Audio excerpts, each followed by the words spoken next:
কবিতা বসন্ত উৎসব, কবি মন্দ্রাকান্তা সেন। বসন্তকাল আসলে পরে গাছগাছালির মজা, সবাই মিলে উড়িয়ে দিল কিশলয়ের ধ্বজা। সেজে গুজে চলল সবাই উৎসবে যোগ দিতে, শিমুল পলাশ সবার মাথায় টুকটুকে লাল ফিতে। কৃষ্ণচূড়ার আগুন রঙে ওড়না চুড়িদার, রাধা চূড়ার মতন আছে স্বর্ণচুড়ি কার। জারুল পারুল ভাই বোনেতে করছে কি হাঙ্গামা, ওদের যে চাই গোলাপি আর বেগুনি রঙের জামা।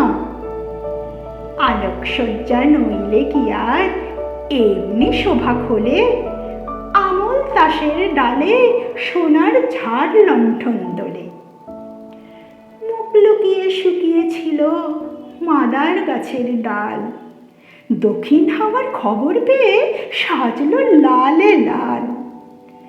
ভিনদেশে এক অতিথি এলো শাকিন মাদুরায়, নামখানি তার ছায়া তরু, রূপের সীমা নাই। রুদ্রপলাশ নামটি বড় কঠিন এবং ভারী, কমলা রঙের পাগড়ি তাহার কেমন মনোহারী। এমনি তর নানান সাজে সেজে সকল গাছ, সবাই মিলে করল শুরু মহোৎসবের নাচ। নাচে গানে খুশির টানে উঠল সবাই মেতে। কেউ দেখেনি দূরের মাঠে কে ছিল ওত পেতে। হিংসুটে এক কালবৈশাখী হঠাৎ এলো তেড়ে, ঝাঁপিয়ে পড়ে গাছ গাছালি সজ্জা নিল কেড়ে। ফেললো ছিঁড়ে নতুন জামা, ঝাঁকিয়ে দিল চুল, পথের ধুলোয় লুটিয়ে দিল সত্য ফোটা ফুল। ধ্বংসলীলা সাঙ্গ করে উধাও হলো শেষে, কেন এমন দুঃখ এলো হাসি খুশির দেশে।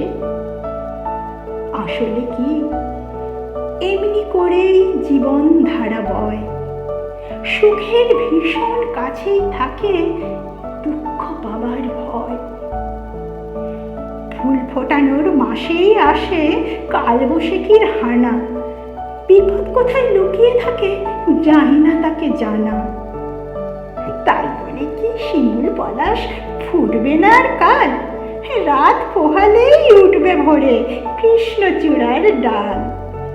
হিংসুটে ঝড় আজকে যাদের হাত পা দিল ভেঙে, কালকে তারাই নতুন রঙে উঠবে আবার রেঙে। না হয় আবার ঝড়ের হাতে দুঃখ পেতে হবে, ফুল ফুটিয়ে যাবেই তারা বসন্ত উৎসবে। ফুল ফুটিয়ে যাবেই তারা বসন্ত উৎসবে।